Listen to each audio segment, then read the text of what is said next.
Hey guys, welcome back to Goldbug Gaming here in World of Warships. We're looking at the Erie today. First off, I gotta say I apologize for not getting out a episode last week.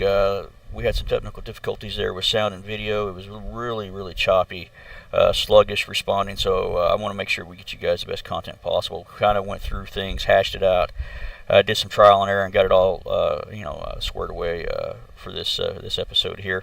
We're looking at the Erie. And we're going to do some things with this today. Get out here and showcase this little boat for you.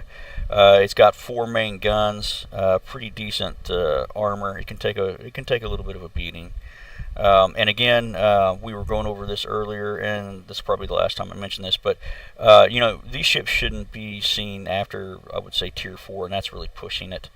Most of these ships are going to be seen between 1 and 3. Unless you're absolutely crazy and you want to take one of these up into a Tier 4, 5, or 6 match, that's up to you. Your teammates may not like it. It depends on how good and how well you handle it. If you do really good, they may love you. Now, getting back on point here, something that I did notice, there's 2 things I want to bring up. There's a bit of news here for World of Warships.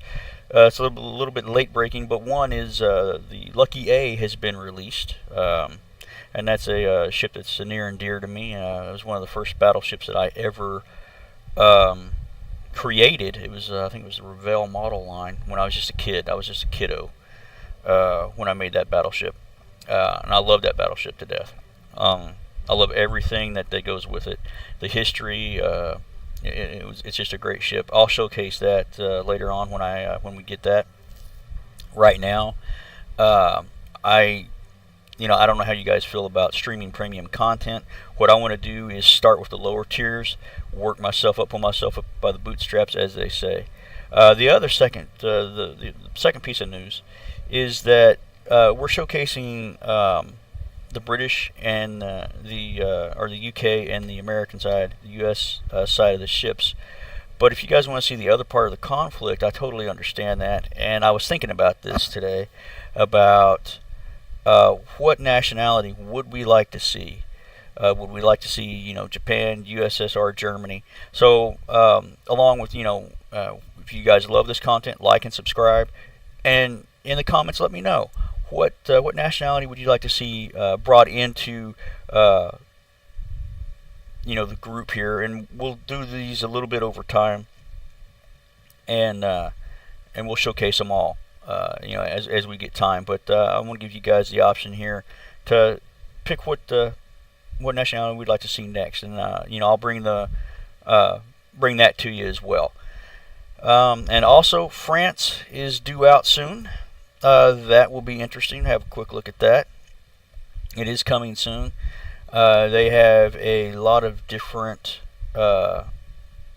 ships. My understanding that a lot of these ships are very direct fire cruisers. So it'll be interesting to actually get our hands on these boats and give them a shot. But for now, we're going to go back to the Erie, and we're going to give it our best and get to battling. By the way, we are still on co-op. We'll switch that out later on as I get my sea legs underneath me. But for now, we're staying with co-op. Here we go, guys.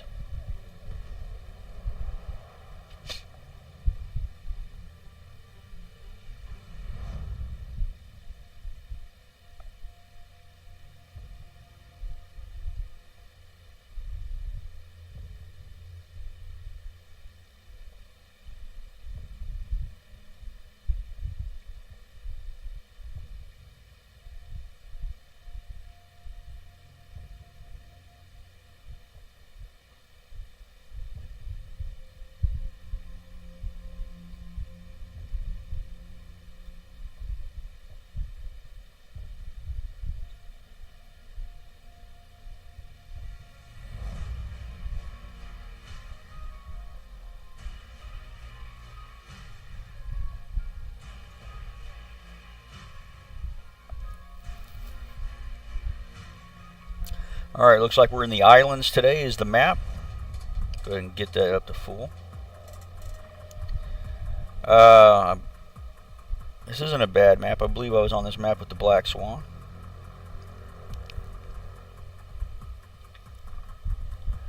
The thing about this is you start to, once you understand the maps, you get to understand where things are going to spawn, how to react, how to set up ambushes and things like that. It just comes with the territory. Action stations. Being unpredictable, that's up to you. The game provides you the platform and the basis as to which to immerse yourself, but the actual, and this is what's great about World of Warships and a few other games out there that allow you to do what you want in the situation, you know, at the moment. And there's a lot to World of Warships.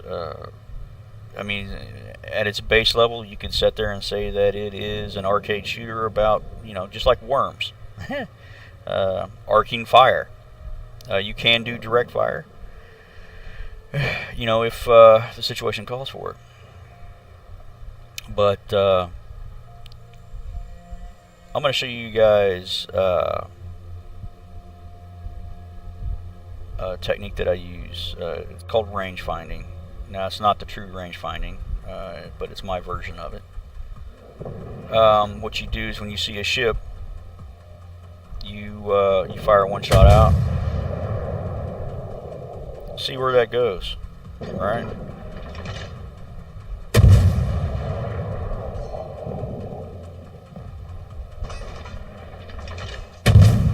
Obviously went way behind.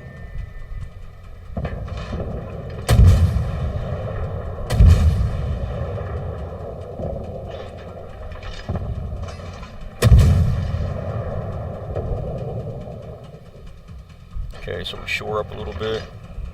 Take it up. Give him some shots, see what happens. Those are going to miss. All but one.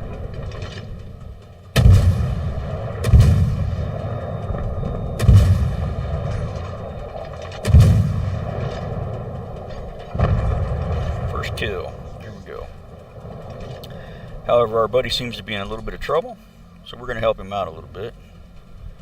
Again, range finding. Fire one shot. See where it goes.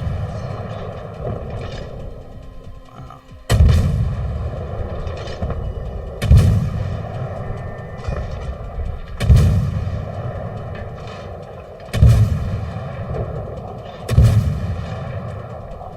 Wow, the accuracy is horrible right there. There we go.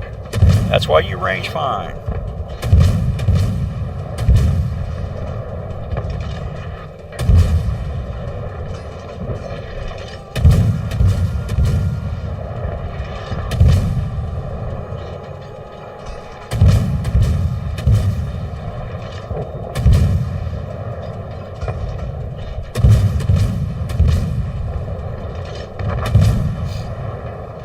Alright, second kill.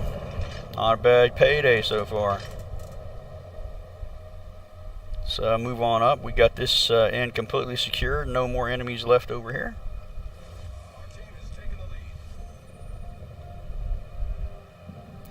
But if you guys can see what that range finding does, is it allows you to dial in on like specific parts of a ship. If you get a citadel on one part, you know where that hit, then you can really unleash on it. I think later on this is a big deal for the big battleships. But, you know, most of them fire off in groups of 3. So that kind of, you have to be careful with that. And you get into a lot more, I want to say, science of it with the big battleships, because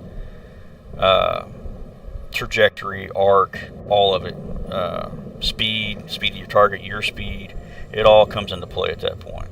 As it did in real life back in those days, in those engagements. You know, they had several departments working together on multiple levels of a ship, you know, reporting information, range finding, you know, time to target, that kind of thing. So it's all very relevant, especially when you get in the higher tiers. And that's why I'm starting at the low tiers, tier 1s, moving up. That way you guys can come along with me on that journey and see how we progress and improve. And that way, hopefully, you guys can see, some tips that I'm doing, and maybe that will help your game. I'm by no means like the top World of Warships player by any stretch of the imagination, but I like to think I can hold my own in a fight. I know that some of you guys that are new get out here, and trust me, I've had this wave of euphoria hit me before, where it's like, yeah, you're out there, you're just dropping torpedoes in every lane possible, and having a good time. And there's nothing wrong with that to an extent, but you definitely want to be mindful of your teammates, because dropping torpedoes out in the lanes is not good. I'll show you more about torpedo play when we get to that. Is he gonna ram him? The shots are connected very good right now. Need to pay attention to what I'm doing.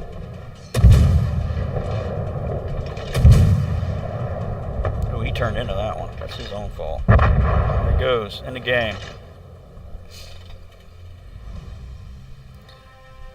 So let's see how I did. That's not bad. 7th, I could have probably done a little more damage, but that's on the upside. That's not bad. If we look at the team score, probably not the best, but a 2nd, not bad.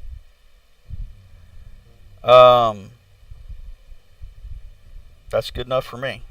Yeah, I would have liked 1st, but there's just a few things short. If I would have got one more ship, I'd have been there. This guy here, he was the workhorse. That's definite. Okay.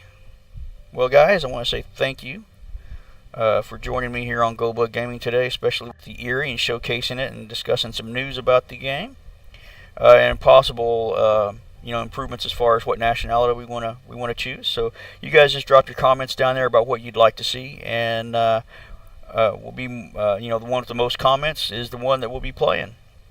So again, guys, thank you for joining me here on Goldbug Gaming. See you guys on the flip side. Take care.